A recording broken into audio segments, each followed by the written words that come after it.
페이지 134페이지를 보시면 2분기 실무 사례 연습이 있습니다. 이걸 보시면은 2분기 거래 내역, 매출 거래 내역, 매입 거래 내역 뭐 이런 것들이 제시가 되어 있습니다. 자, 회사로부터 이러한 그 매출 관련된 세금 계산서 내역들을 좀 수치를 하고 매입과 관련된 세금 계산서 수치를 했다 이렇게 전제를 하면 이게 이제 국세청 홈택스에서 그 끌어온 자료일 수도 있고요, 자체적으로 이렇게 만들어 놓은 자료일 수도 있습니다. 이러한 엑셀 자료를 바탕으로 해서 우리가 그 폼에 맞게끔 엑셀 업로드를 위한 사전 작업으로 이러한 매입 자료, 매출 자료는 여기 있겠네요. 그죠? 이러한 매출 자료들을 확인을 해서 그대로 작업을 할 수 있게끔 이 폼에 맞게끔 뭐라 할까요? 회사에서 수취한 그러한 내역들을 쭉 입력을 해놨다. 그죠?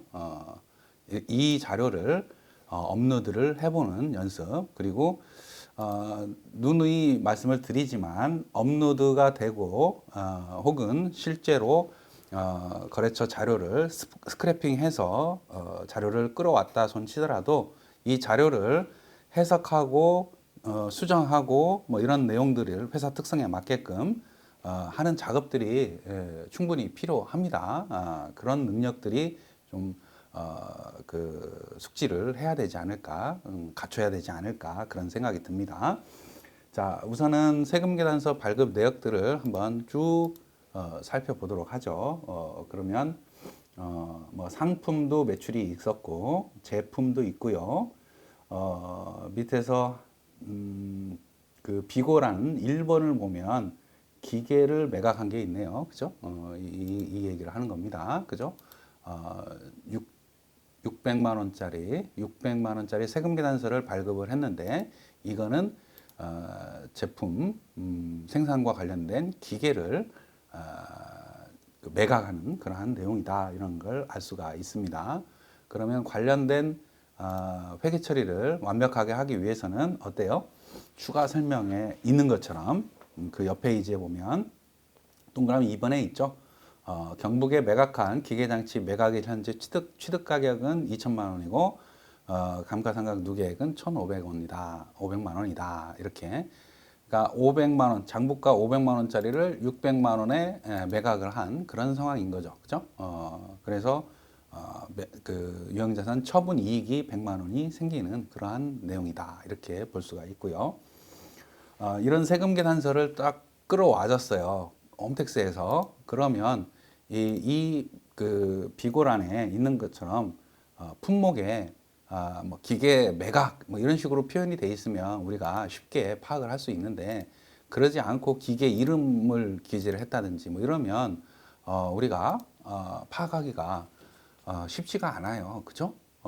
그러면 자료를 딱 수치를 하면 그 특이한 그러한 항목들에 대해서는 뭐 거래처 담당 직원들한테 요번에 뭐 고정자산 매각한 거 있느냐 없느냐 뭐 이런 것들을 좀 추가적으로 질문을 해야 되는 그런 상황들이 벌어집니다. 여러분들이 옛날에는 전표를 보고 입력을 어떻게 빨리 하고 뭐 이런 것들이 중요했지만 지금은 어때요?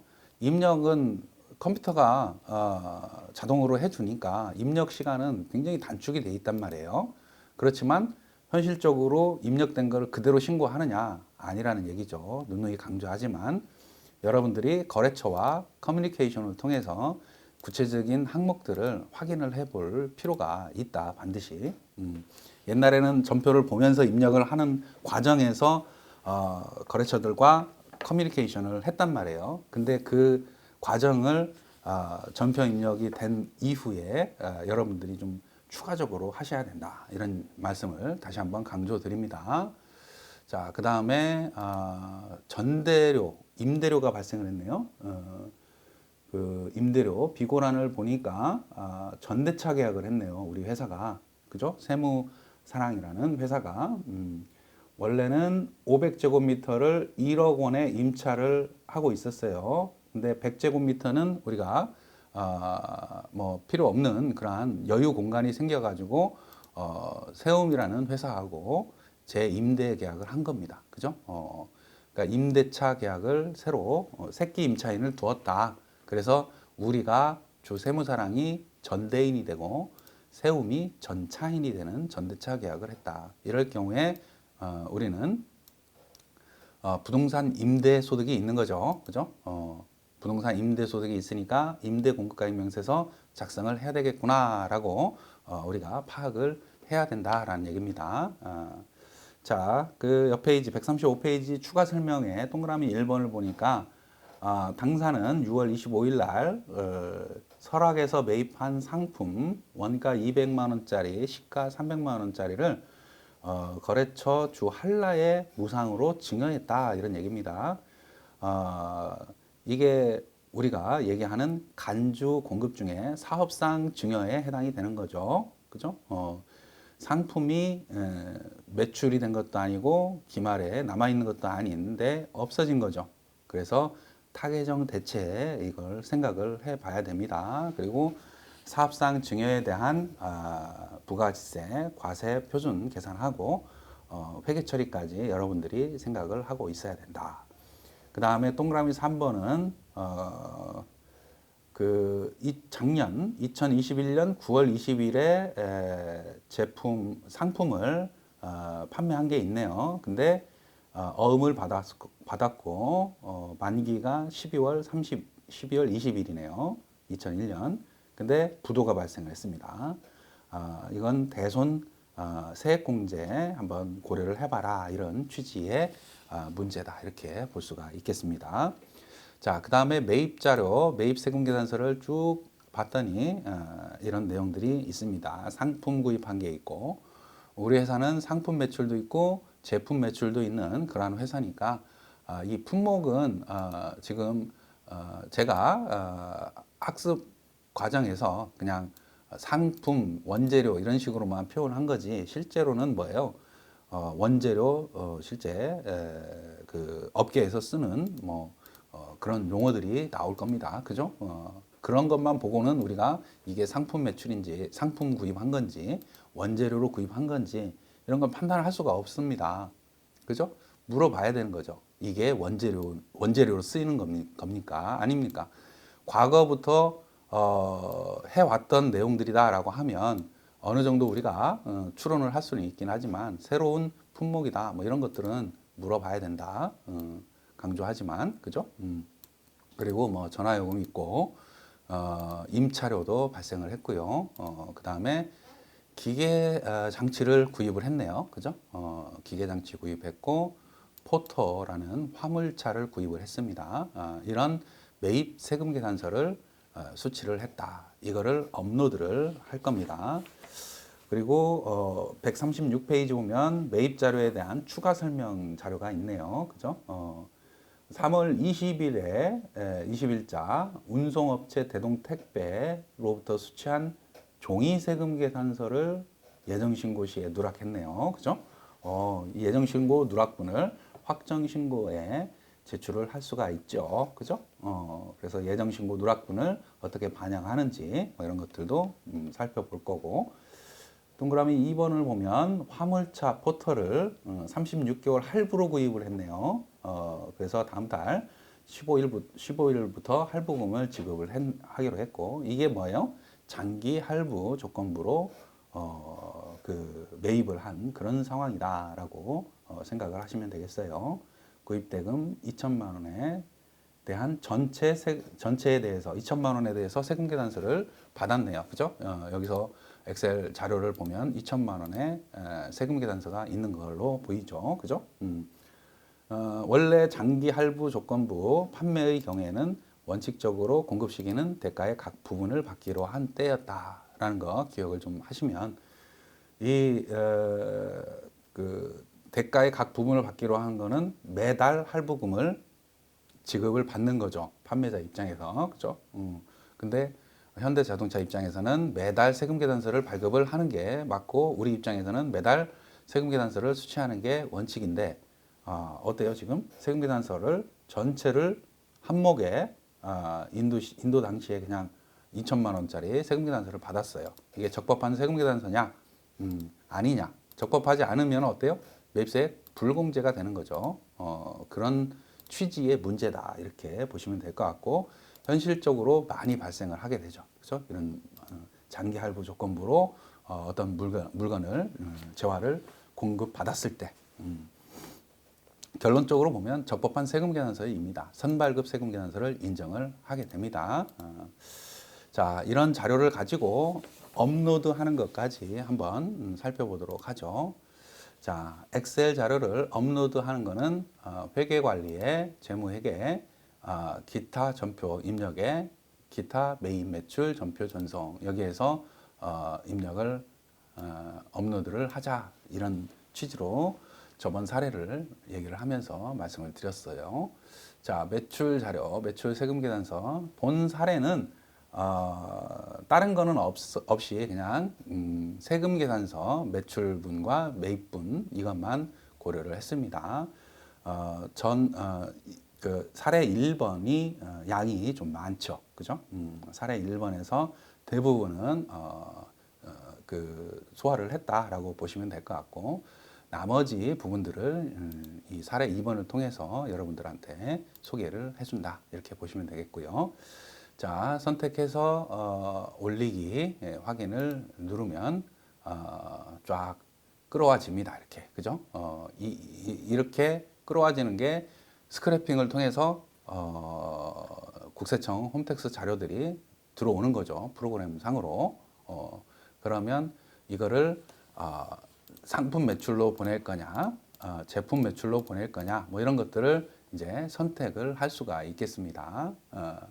자, 전체 선택이 돼 있고, 만약에 이거를 상품 매출로 다 보낼 거냐, 매출 금액이 매출 쪽이니까, 그죠? 아니면 제품 매출로 돌릴 거냐, 아니면 구분을 해서 상품 매출은 상품 매출로 뭐 이렇게 선택해 가지고 입력 단계에서 반영을 해줄 거냐 뭐 이런 건 여러분들이 어디에서 메인 매출 전표에 보내고 나서 메인 매출 전표에서 수정하는 게 편하다라고 하면 거기서 하시면 될 것 같고 뭐 교재로는 137페이지 보면 여기 단계에서 그죠? 업로드하는 단계에서 구분을 해 놨습니다. 이거 구분하지 않고 전체를 뭐 제품 매출로 해놓고 메인 매출 전표에서 수정을 해도 상관은 없다 이런 얘기를 할 수가 있겠습니다. 그러면 이거는 상품 매출로 하고 전표 처리를 해 보는 거죠. 그죠? 전표 처리를 하면 메인 매출 전표에 6개가 올라갔다 이렇게 보시면 될 것 같고 진짜 올라갔는지 한번 체크를 한번 해 보는 거죠. 그래서 0406 확정 신고 이렇게 딱 올라왔습니다. 그죠? 이 회계 처리가 제대로 됐는지 한번 검토를 해보는 거고, 자, 그 다음에 나머지 그죠? 나머지들 제품 매출, 기계 매각 이거는 좀 달리 취급이 돼야 되겠죠, 그죠? 이것도 한번 그 임대료, 전대료죠, 그죠? 전대료 부분도 달리 회계 처리를 할 수 있을 것 같고 교재는 따로따로 아마 그 140페이지 보면 전대 매출, 임대 매출도 따로 업로드를 했습니다. 기계도 따로 업로드를 하고 근데 지금 기계 매각한 거 한꺼번에 하려다가 교재대로 하죠. 교재대로 하나씩 업로드를 분계 설정을 해가지고 404 이게 취사 선택입니다. 전체적으로 업로드를 하고 메인 매출 전표에서 수정을 해도 되니까 이렇게 확인을 누르면 전표 처리를 해주면 2개를 빼고 전표 처리가 되겠죠. 그죠? 11건 전표가 들어오느냐 조회를 하면 이게 쫙 들어오죠. 그죠? 제품에 대해서 제품 매출로 회계 처리가 되게 됩니다. 자, 그 다음에 기계 매각한 거, 기계 매각한 거, 임대를 먼저 해볼까요? 임대를 분계 설정을 해줍니다. 임대 부분은 뭐예요? 임대료 수입이 있죠, 그죠? 임대료 수입.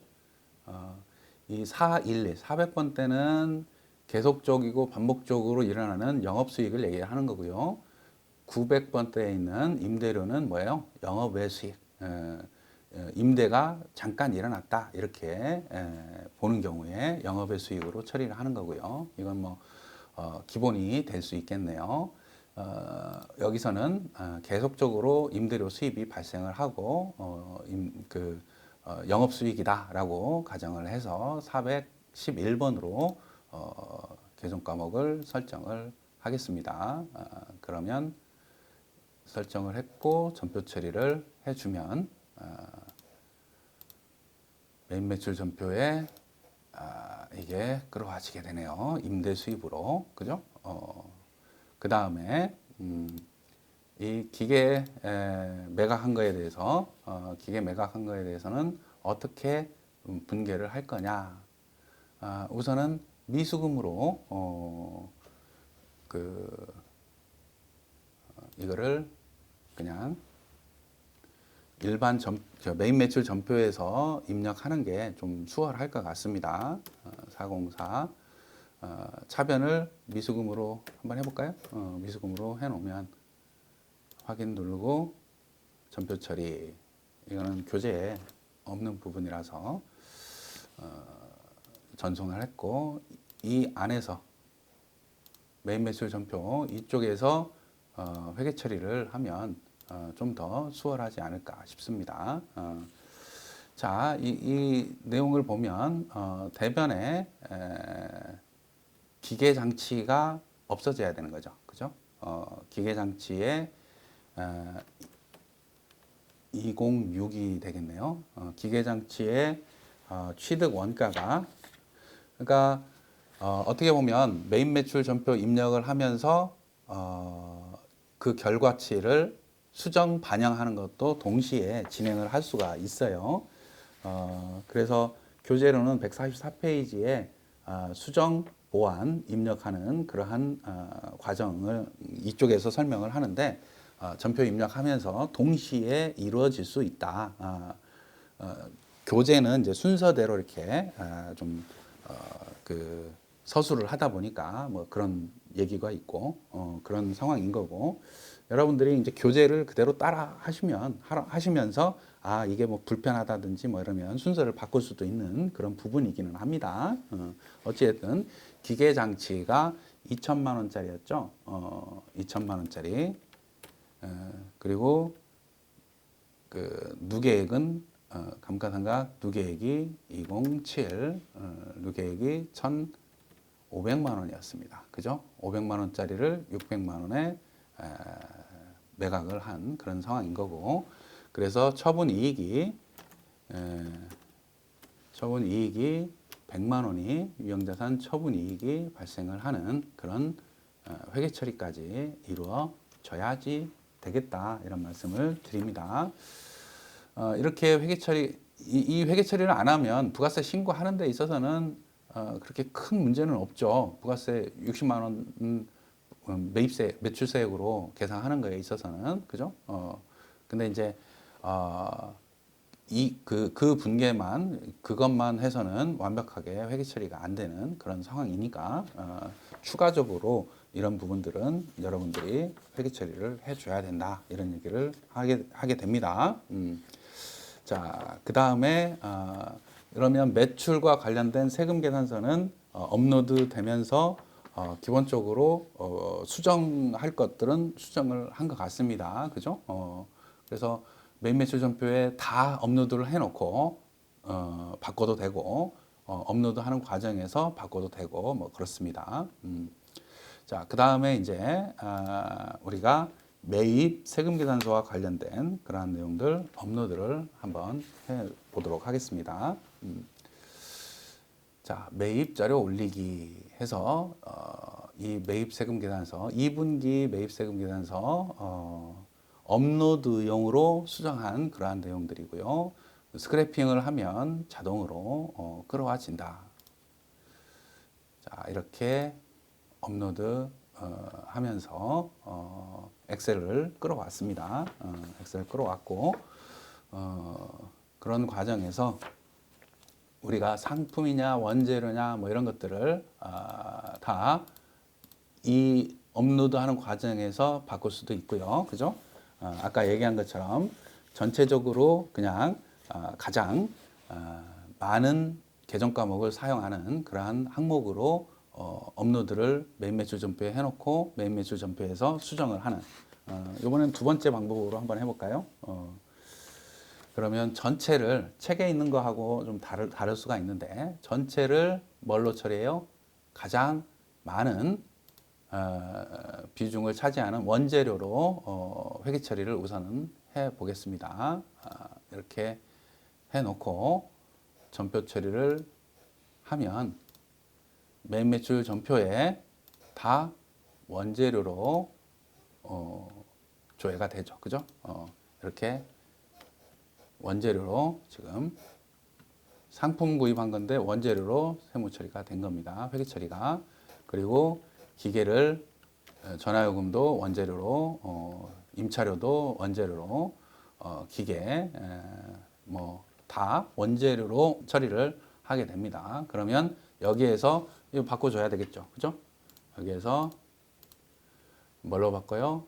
간편 집계의 코드 변환 이걸 활용을 하면 되겠습니다. 계정 과목이 지금 원재료로 되어 있는 거를 뭘로? 상품으로 바꾸자. 이렇게 회계 처리를 해도 됩니다. 그러면 코드 변환이 됐죠. 상품으로 바꿨네요. 그죠? 자, 이렇게 됐고요. 양이 많으면 이런 식으로 그 간편 집계의 그 코드 변환 이거를 활용을 하면 됩니다.